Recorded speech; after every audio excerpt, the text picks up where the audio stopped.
साथियों नमस्कार। साथियों, लाइट ऑफ लॉ चैनल में आपका हार्दिक स्वागत है। साथियों, इस चैनल पर हम कानून और प्रक्रिया से संबंधित महत्वपूर्ण विषयों पर वीडियो के माध्यम से आपसे चर्चा करते हैं। हमारे चैनल पर पूर्व में डाले गए वीडियोस आपने देखे हैं। आपका स्नेह और प्रेरणा हमें मिलती है।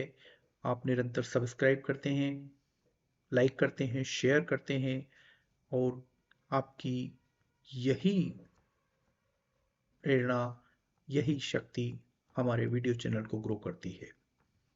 साथियों, आज हम दंड प्रक्रिया संहिता पर चर्चा प्रारंभ करने जा रहे हैं। दंड प्रक्रिया संहिता क्यों आवश्यक है, क्यों समझना आवश्यक है, इसके लिए आज हम इस वीडियो में चर्चा करेंगे।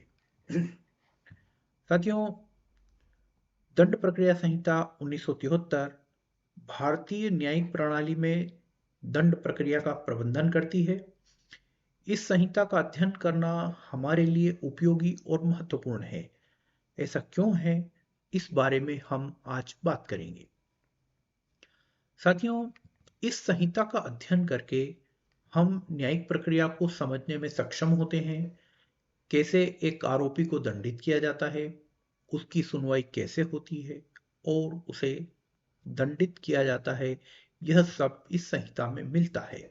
इस प्रकार हमको न्यायिक प्रक्रिया की जानकारी प्राप्त होती है। आधिकारिक प्रक्रिया का ज्ञान भी हमको मिलता है। इस संहिता में अधिकारियों द्वारा आदान प्रदान की गई प्रक्रिया को निर्दिष्ट करती है, जिसमें वे अपराधियों के खिलाफ कार्रवाई करते हैं।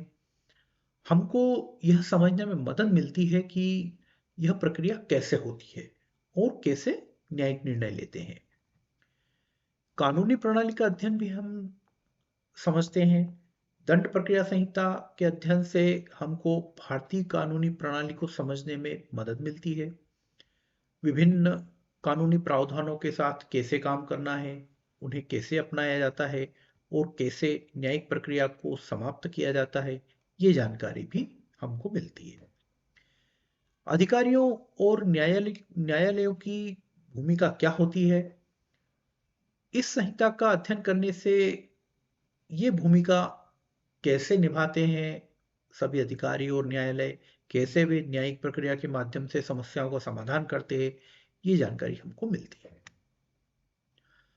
दंड प्रक्रिया संहिता का उद्देश्य न्यायिक प्रक्रिया को सुरक्षित, निष्पक्ष और विश्वसनीय बनाए रखना है, ताकि न्याय की प्राप्ति हो सके और अव्यवस्था और अन्य अनैतिक गतिविधियों के खिलाफ सख्ती से कार्रवाई की जा सके।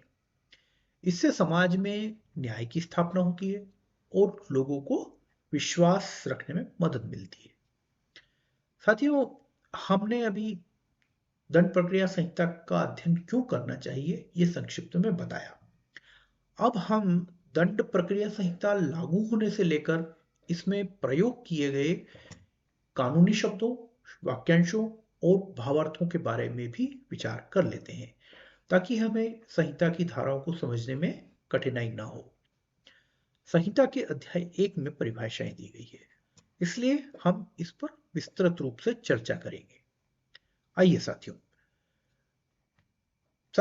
भारत के राज्य क्षेत्र में होने वाले अपराधों के संबंध में दंड देने के पूर्व कार्यपालिक और न्यायिक प्रक्रिया किस प्रकार प्रचलित होगी, इस संबंध में विधि को एकत्रित और संशोधित करते हुए दंड प्रक्रिया संहिता 1973 1 अप्रैल 1974 को प्रभावशील हुई थी। यह संहिता संपूर्ण भारत पर प्रभावशील है, किंतु इस संहिता के अध्याय 8, 10 और 11 के अतिरिक्त अन्य प्रावधान और धाराएं नागालैंड राज्य को और जनजाति क्षेत्रों को लागू नहीं होते हैं। किंतु यदि इन राज्यों की सरकार चाहे तो एक अधिसूचना जारी करके इन सभी धाराओं एवं उपबंधों को संपूर्ण राज्य पर या ऐसे जनजाति क्षेत्रों पर या उसके किसी आंशिक भाग पर अनुपूरक, आनुषंगिक और पारिणामिक उपांतरों सहित लागू कर सकती है। यहाँ जनजातीय क्षेत्र से आशय यह है कि 21 जनवरी 1972 के पूर्व संविधान की छठी अनुसूची के पैरा 20 में उल्लेखित असम के जनजातीय क्षेत्र जो जो क्षेत्र शामिल थे और शिलांग नगरपालिकाओं की स्थानीय सीमाओं के भीतर के क्षेत्रों से भिन्न है, जनजातीय क्षेत्र माने गए हैं। इस संहिता में दी गई धाराओं में कानूनी शब्दों का अर्थ और भावार्थ समझने के लिए परिभाषा खंड में स्पष्ट किया गया है। इस खंड में दिए गए सभी विधिक शब्दों पर हम आज विचार करेंगे। सबसे पहले है भारत। भारत के अंतर्गत वे राज्य क्षेत्र माने गए हैं जिन पर इस संहिता के प्रावधानों का विस्तार है। इस संहिता के प्रावधान 31 अक्टूबर 2019 से पूर्व जम्मू कश्मीर राज्य पर लागू नहीं होते थे, किंतु संविधान का अनुच्छेद 370 समाप्त किए जाने के बाद इस संहिता के प्रावधान जम्मू कश्मीर राज्य सहित भारत के सीमा क्षेत्र में आने वाले सभी राज्यों में प्रभावशील है। अधिसूचना। इसका आशय यह है कि संहिता के संबंध में राज्य सरकार जन सामान्य की जानकारी के लिए राजपत्र में कोई जानकारी प्रकाशित करती है तो यह अधिसूचना कहलाती है। विहित। विहित शब्द का आशय यह है कि इस संहिता के अधीन जो नियम बनाए गए हैं उनसे संबद्ध होने वाली कार्यवाही के लिए विहित शब्द का प्रयोग किया जाता है। उपखंड।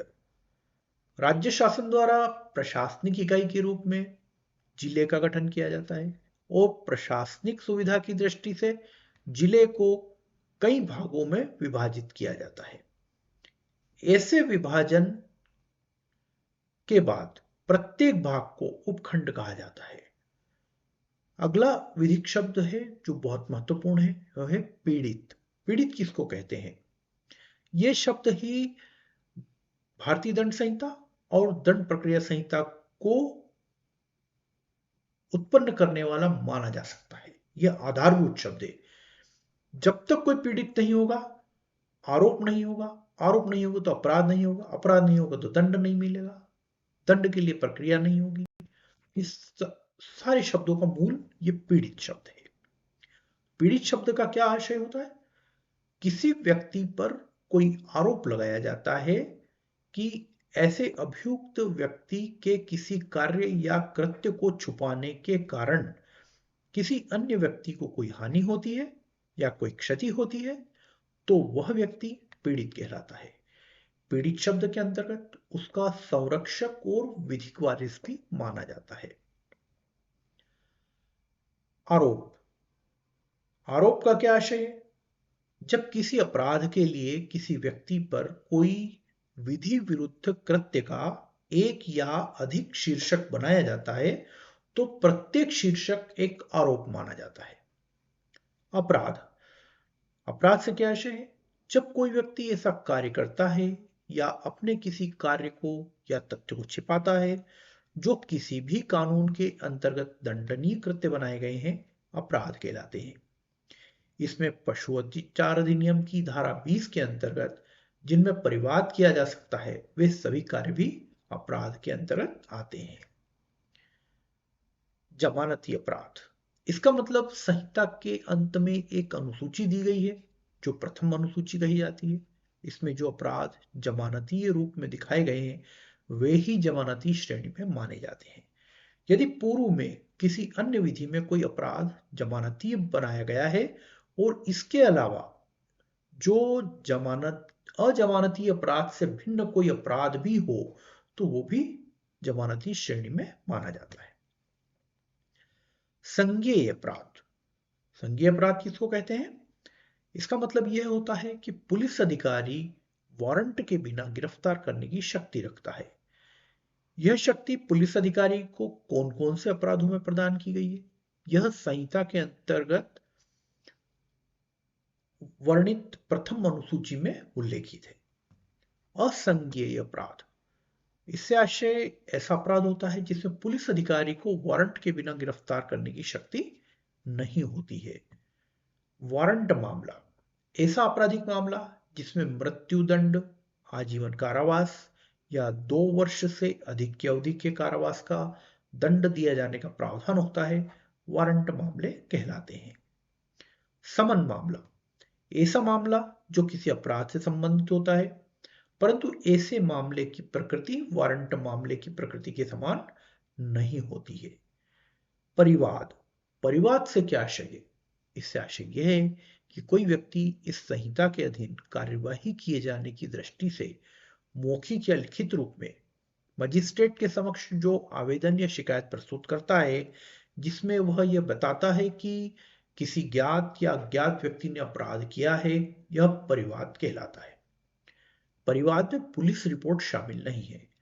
यदि कोई मामला ऐसा है जिसमें पुलिस अधिकारी ने जांच की हो, अन्वेषण किया हो और यह पाया हो कि अपराध असंज्ञेय प्रकृति का है, तब ऐसे जांच रिपोर्ट परिवाद समझी जाती है और उस पुलिस अधिकारी को परिवादी समझा जाता है।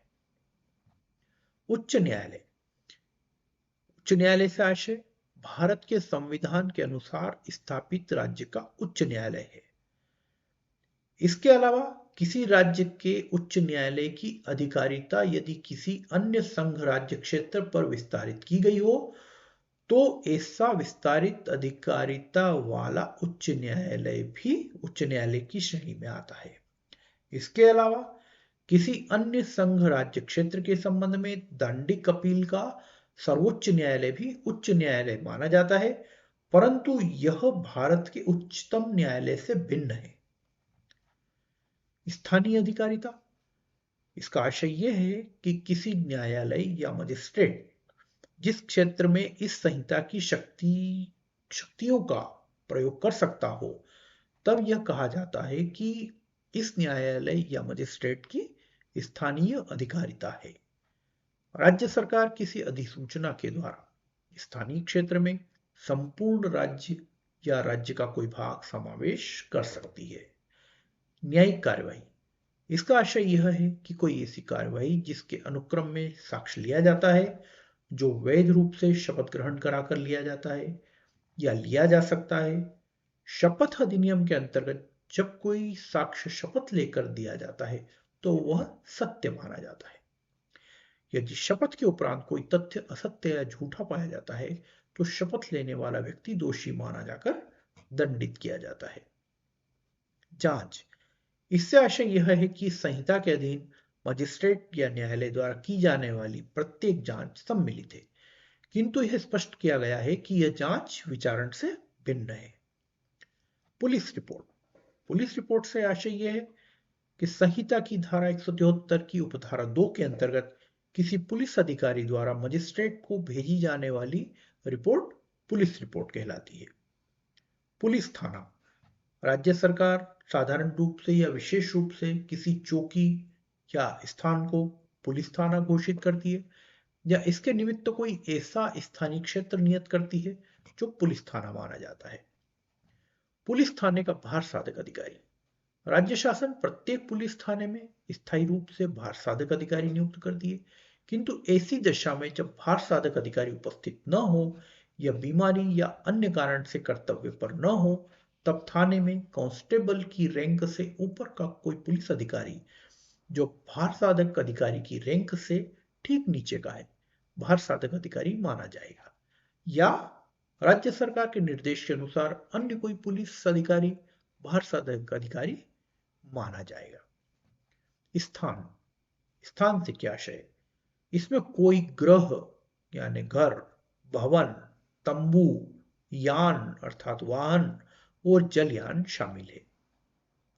अन्वेषण इसका आशय यह है कि किसी मामले में संहिता के प्रावधानों के अधीन साक्ष्य एकत्रित करने के लिए किसी मजिस्ट्रेट द्वारा किसी पुलिस अधिकारी को निर्देश प्रदान किया जाए, प्राधिकृत किया जाए और ऐसा प्राधिकार के अनुसार जो कार्यवाहियां की जाती है, वे अन्वेषण कहलाती है। महानगर क्षेत्र संहिता की धारा 8 के अंतर्गत जो क्षेत्र महानगर क्षेत्र घोषित किया जाए, इस परिधि में माना जाता है। प्लीडर किसी न्यायालय में विधि व्यवसाय करने के लिए प्राधिकृत व्यक्ति को प्लीडर कहा जाता है। इसमें न्यायालय की अनुज्ञा से नियुक्त कोई अन्य व्यक्ति भी प्लीडर कहा जाता है। लोक अभियोजक, जो व्यक्ति इस संहिता की धारा 24 के अंतर्गत नियुक्त किया जाता है, लोक अभियोजक कहलाता है। ऐसे लोक अभियोजक के निर्देश के अधीन कार्य करने वाला व्यक्ति भी लोक अभियोजक कहलाता है। साथियों, संहिता में ऐसे अपरिभाषित शब्द, पद भी हैं जो इनकी धाराओं में प्रयोग किए गए हैं किंतु परिभाषित नहीं किए गए हैं। उनके अर्थ भारतीय दंड संहिता में वर्णित परिभाषा के अनुसार माने जाते हैं। साथियों, दंड प्रक्रिया संहिता के संबंध में अध्याय 1 का ये वीडियो भाग 1 आपको कैसा लगा, आप अपना कमेंट में बताएं। हमारा वीडियो यदि पसंद आया है तो आप शेयर करें, लाइक करें, सब्सक्राइब करें। आपका ये स्नेह ही हमारे लिए एक शक्ति है और इसी शक्ति से हम आगे आपके लिए महत्वपूर्ण वीडियो लाते रहते हैं। साथियों, आपको बहुत बहुत धन्यवाद। आप हमारा वीडियो सब्सक्राइब करें।